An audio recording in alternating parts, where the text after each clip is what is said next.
What's going on, YouTube?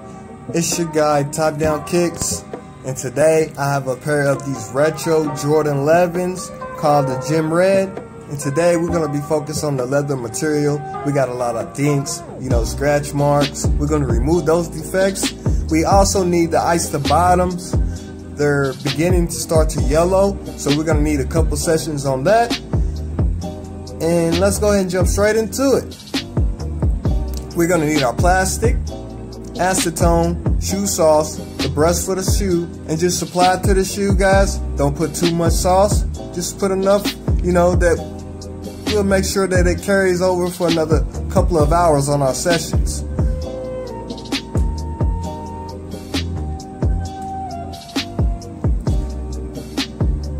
And once done, we're going to carry away to our icing machine.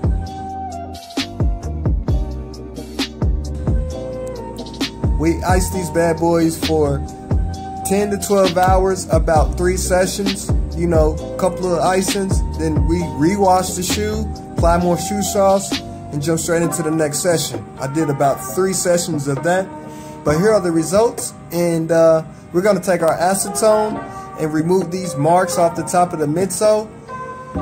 As you can see, the acetone is very effective. You don't want to apply too much because this will damage the leather material. You don't want that. So yeah, here's the results, guys.